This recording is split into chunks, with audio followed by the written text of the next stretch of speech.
그래서 이 두 가지를 함께 체크를 해보시면 변비 개선에 도움이 되시고 독소 배출에도 훨씬 큰 도움이 되겠죠.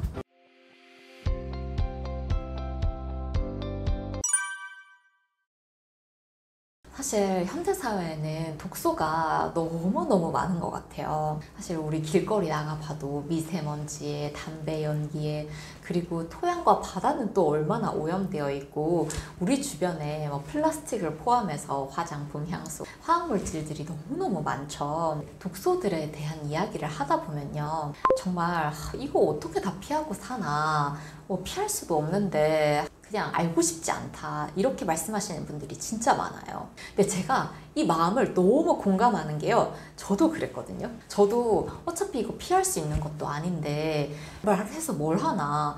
그래서 저도 예전에는 독소에 대한 이야기를 하면 그냥 좀 회피하려고 했었던 것 같아요. 근데 제가 이걸 알게 되고 제 태도가 정말 많이 바뀌었거든요. 이게 뭐냐면 독소를 배출할 수 있게 도와줄 수 있는 방법이 있다는 거였어요. 그러니까 이 독소가 있으면 우리 몸에는 이 독소를 배출하는 해독 시스템이 있다고 했잖아요. 이 해독 시스템에 대해서 이해하고 이 해독 시스템을 도와줄 수 있는 방법이 있다는 걸 알게 되니까요, 이게 그냥 무턱대고 당하는 게 아니구나, 내가 주도권을 잡을 수 있는 문제구나 하는 생각이 들더라고요. 그때부터는 내 몸의 해독을 도와주기 위해서 굉장히 노력도 하게 되고, 그리고 이걸 노력을 하고 나면요, 이렇게 열심히 노력한 내 몸에 독소를 막 넣고 싶지 않더라고요. 그래서 독소도 조금 더 적극적으로 피하게 되고 이렇게 되더라고요. 그래서 저는 해독 시스템에 대해서 이해하고 해독 시스템을 도와줄 수 있는 방법을 알게 되는 게 독소에 넘어간 주도권을 저희가 가져올 수 있다, 이런 느낌을 받아요. 그래서 여러분들께서도 이걸 이해해 보시면 좋을 것 같아요. 해독하면 떠오르는 장기가 다들 있으시죠? 네, 바로 간일 거예요. 사실 해독의 핵심은 간이 맞습니다. 그런데 간이 제대로 해독 기능을 하려면요, 우리 몸은 다 따로 나눠진 게 아니잖아요. 결국 다 연결되어 있기 때문에 간이 해독 기능을 잘 하기 위해서는 공조가 필요해요. 그 공조가 뭐냐, 간이 해독 기능을 잘 할 수 있게 영양소를 잘 공급하는 거예요. 그래서 제가 이제 해독 과정을 5단계로 보통 설명을 드리는데요, 해독의 5단계를 저와 함께 한번 보시면요, 첫 번째 단계가 소화기관 중에 1단계인 위예요. 위는 우리가 이제 음식이 처음 들어와서 머무는 곳이죠. 여기에서는 살균과 분해가 일어납니다. 그래서 우리가 먹은 음식들에서 균을 제거하고 그리고 분해하는 과정이 위에서 일어나요. 이 과정이 잘 일어나고 나면 2단계 장으로 가게 되죠. 장으로 가서 분해된 음식물들이 흡수가 되게 되고요, 불필요한 것들은 이제 대변으로 배출이 되게 됩니다. 이렇게 1, 2단계가 잘 일어나고 나면 우리 몸에 영양소가 잘 흡수가 됐을 거잖아요. 그럼 이걸 토대로 3단계 간에서 해독 작용이 일어날 수 있게 돼요. 그러면은 3단계 간에서는 다양한 물질들을 해독을 하게 되는데요, 그 중에 일부는 신장을 통해서 소변으로 배출되기도 하고요, 그리고 일부는 담즙을 통해서 대변으로 배출되게 돼요. 그래서 4단계가 바로 이 배출 과정 중 하나인 담즙이고요. 그래서 이렇게 1, 2, 3, 4단계가 작동을 잘 하게 된다 이러면은 5단계 세포 차원에서 디톡스가 잘 일어날 수 있게 되는 거라고 보시면 됩니다. 제가 이 해독 과정에서 1단계 위를 정말 많이 강조하는 편이에요.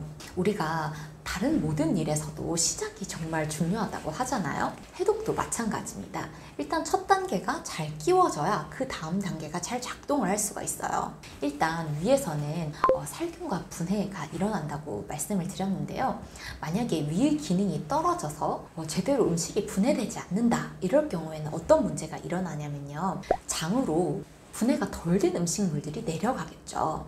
그러면은 장에서는 이 분해가 덜 됐으니까 흡수가 될 수가 없어요. 그러니까 실컷 먹어줬는데 흡수는 안 되는 현상이 일어나는 거죠. 그래서 대표적으로 단백질 같은 경우가 제대로 분해되지 않고 흡수되지 않으면 단백질이 부족해지면서 이제 머리가 빠지거나 손발톱이 부러지거나 이런 증상들이 생길 수가 있고요. 두 번째 문제가 뭐냐면 이 흡수되지 않은 단백질들이 그냥 조용히 대변으로 빠지는 게 아니라요, 장에서 염증을 일으킬 수 있어요.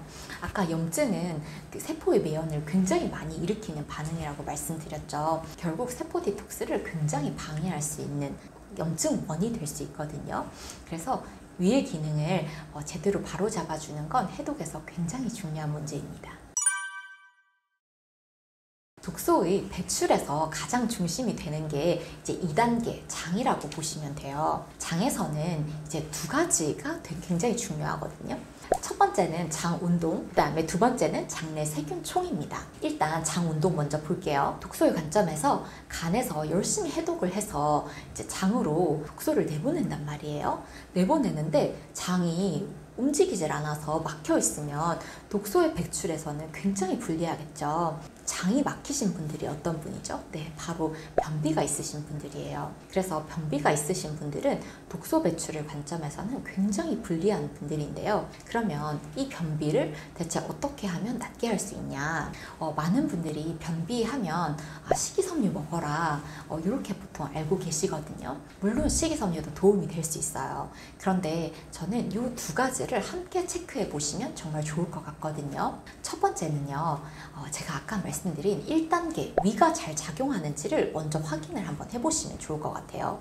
위가 잘 작용을 하지 않으면 이 위에서 잘 분해되지 못한 음식물들이 장에서 염증을 일으킨다고 말씀을 드렸잖아요. 염증 반응이 일어나게 되면 장에서는 어쨌든 한정된 에너지가 있는데 염증 반응 일으키는 날 에너지를 확 다 써버리게 되거든요. 그러면은 장 운동을 제대로 할 에너지가 남지 않아요.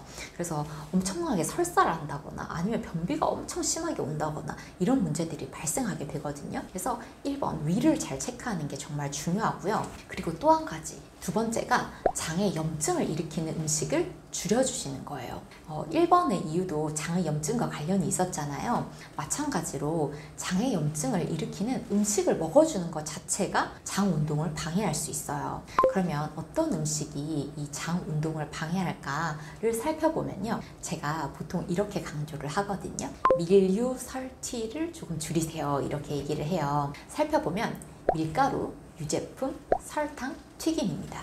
밀가루와 유제품 같은 경우에는 그 안에 굉장히 특이한 단백질이 들었는데요. 이 단백질의 구조상 조금만 소화력이 약해져도 잘 분해가 안 되는 단백질들이에요. 그래서 이 단백질들은 우리 장에서 염증을 유발할 수 있게 되고요.